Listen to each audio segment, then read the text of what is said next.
Assalamualaikum warahmatullahi wabarakatuh. Sobat RH sekalian, jumpa lagi kita di channel yang keren ini. Keren cadas. Ya sobat RH sekalian, ini ada tulisan yang menarik ya, ngeri-ngeri sedap di Suara Nasional, ditulis. This is an opinion ya, written by Solihin MS, pemerhati sosial dan politik ya.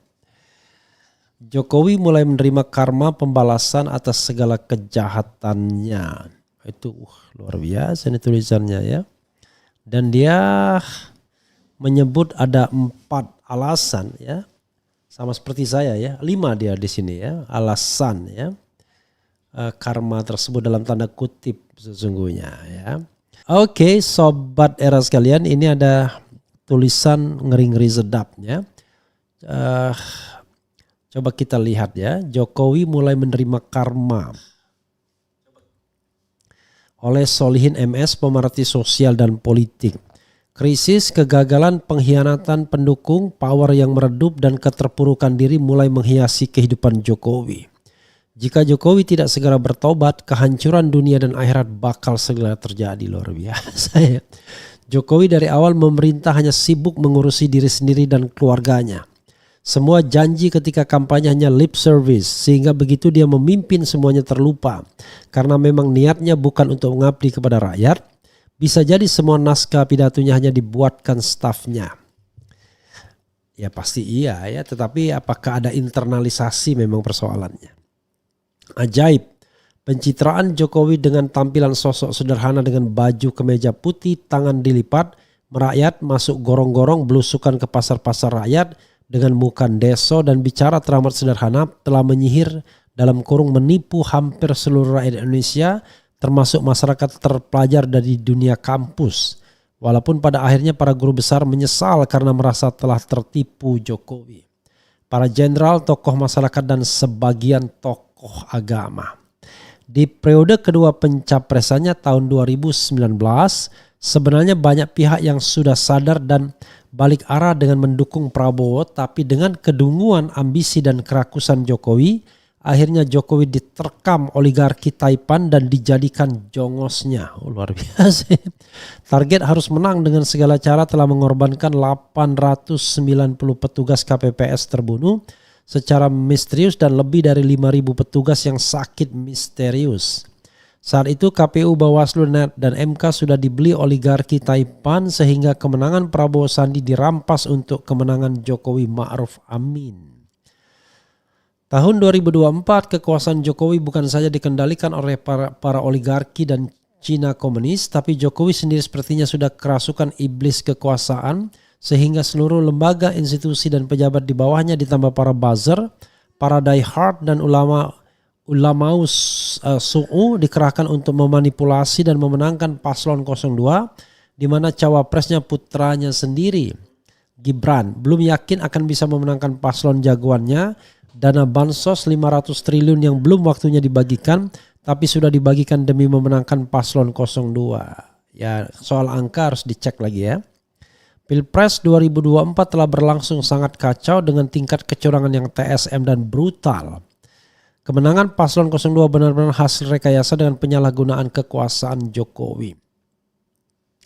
Ada dugaan kuat Jokowi melakukan segala cara untuk mempertahankan kekuasaan dan membangun dinasti sehingga terkesan ketagihan berkuasa, addicted to power, sehingga sangat ketakutan jika sudah lengser karena beberapa alasan. First, pertama ya, ini alasannya ya. Diduga kuat ijazah Jokowi memang palsu.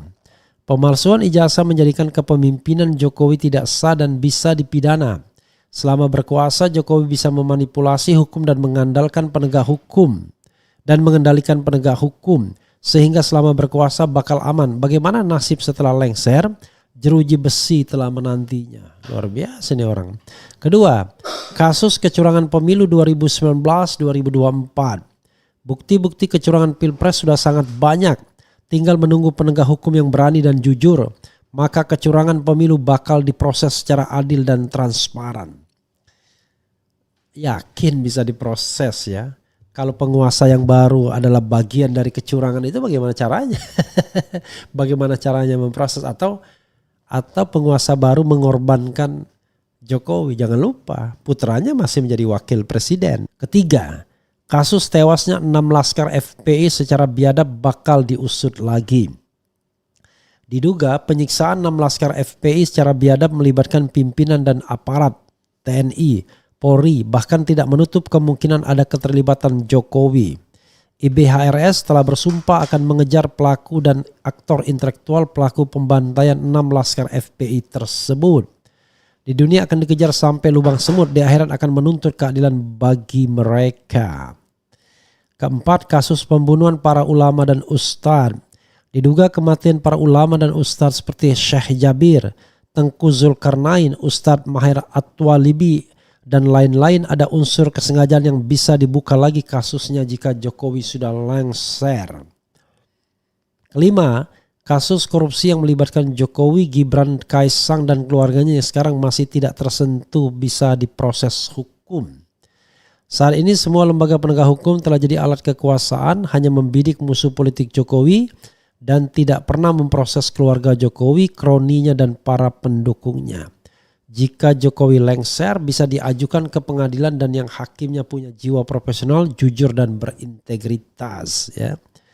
Sebenarnya bukan soal jujur berintegritas saja, tapi hakimnya tidak takut dan tidak perlu takut ketika green light kekuasaan mengatakan, don't worry, Jokowi is not in power anymore, you can do the legal process over the Jokowi, ya, over Jokowi scandals and so on and so on.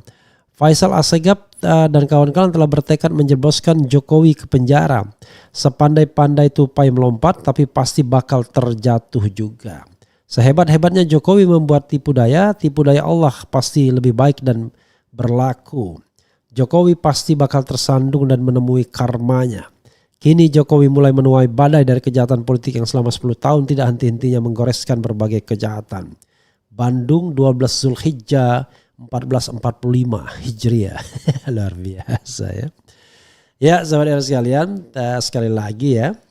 This is an opinion ya from somebody.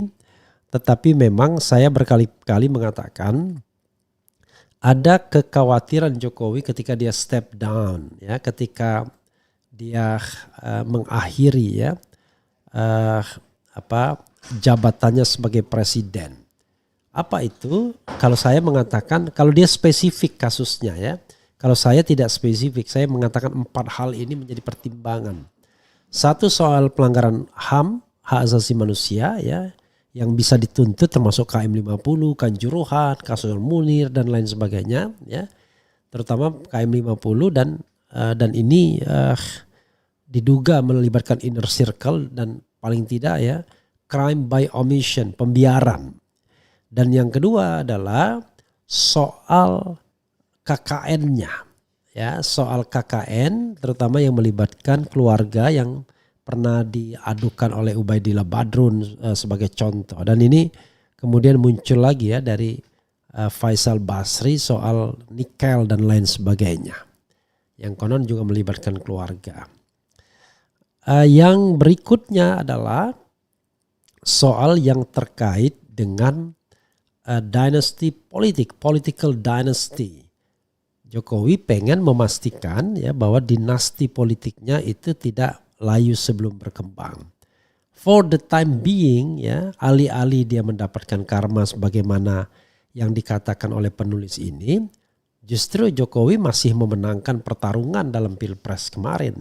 Jadi masih dia menempatkan putranya dalam posisi yang sangat strategis sebagai wakil presiden. Jadi apakah kemudian nanti Gibran Rakabuming akan secara efektif akan melindungi Jokowi? Kita akan lihat nantinya ya. Apakah Prabowo akan menjadi his protectors ya over the president, the former president ya. Nanti kita akan lihat ya. Kemudian yang keempat saya mengatakan soal proyek-proyek yang belum selesai yang menjadi kegalauan dia. Utamanya dan terutama adalah IKN ya. IKN itu ibu kota Nusantara.